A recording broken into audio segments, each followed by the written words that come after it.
তো শীতের সকালে এই তো গরম গরম কালকে মাংস রান্না করছিলাম, এই মাংসটুকু রয়ে গেছে। তো এই জন্য কিন্তু পিঠা বানাইলাম একটুখানি, চিতই পিঠা। তাই যেহেতু মাদ্রাসায় চলে যাবে, ওর পরীক্ষা, এই জন্য ওকে আর কি তাড়াতাড়ি বানাইয়া অল্প একটু দিয়ে দিতেছি। তো এখানে বানাইছি কয়েকটা, এখানে দিয়ে দিছি। এক সাইডে গ্যাসটা কম, এক সাইডে হইতে চাইতেছে না, আমি ইয়া করে দিব। পিঠাগুলো আমার হয়ে গেছে, আমি তাড়াতাড়ি করে বাচ্চাদেরকে নিয়ে দিই, যেহেতু ওরা পরীক্ষা দিতে চলে যাবে মাদ্রাসায়। দেখেন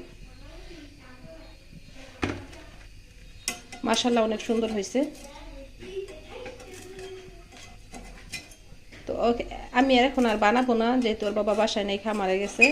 তা আসলে তারপর আমি গরম গরম বানাই দিব, আর এগুলো আমি বাচ্চাদেরকে দিয়ে আসি। পড়িস না।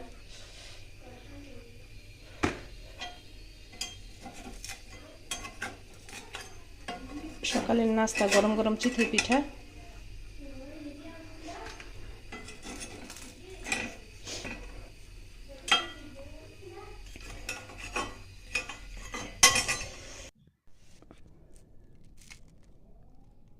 এটা ভিজাইছে কেন? উড়াও না কে? হ্যাঁ গরম। নো। হ্যাঁ, আবার বলে পানি খাইবো, তাড়াতাড়ি করো।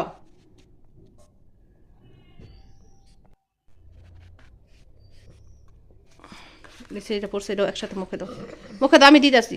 হুম, আরো তুমি তাড়াতাড়ি খাও, তাড়াতাড়ি খাই, রেডিও। তোমার তরকারিটা কিন্তু হয়ে গেছে। আমি একটু জল জলই রাখছি, যেহেতু বাচ্চারা একটু জলটা বেশি পছন্দ করে, এই জন্য একটু জলটাই রাখছি। আর একটু শুকাইলে হয়তো মানে ভালোই। তো দেখি, ধনিয়া পাতাটা আমি দিয়ে দিলাম।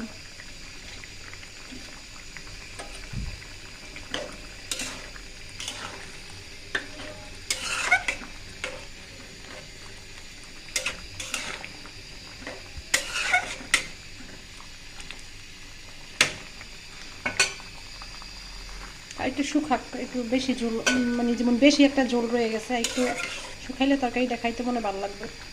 আর এখানে তো শালগম কাইটা রাখছি, আর এই ভাত বসাই দিছি, আর এখানে যে শালগম কাইটা রাখছি, আলু শালগম, এটা দিয়ে একটা তরকারি করবো মাছ দিয়া। তো তরকারিটা শুকাই লুকাই একটুখানি। তরকারিটা রান্না করা শেষ, একটু জল জলে রাখছি আমি। আর এতে মাছটা আমি এখানে ইয়া করে রাখছি, মাইখা রাখছি, তরকারি রান্না করবো। তো আজকে দুপুরে রান্না বান্না এগুলাই, আর আমি সারাদিন যে রান্না বান্না করি আর কি, এগুলোই কিন্তু আপনাদের সাথে শেয়ার করি, দেখাই। এই মাছটা এখন ভাজি করবো, আমার পাটটাও কিন্তু বলক এসে বসছে। এটা শালগমটা কিন্তু আমি ভালো করে কষাই নিতেছি, আমি বাছছি, বাচ্চা তারপরে কিন্তু আগে এই যে কষাই নিলাম। এখন জল দিব, তারপরে একটা বলক আসলে মাছটা দিয়ে দেবো।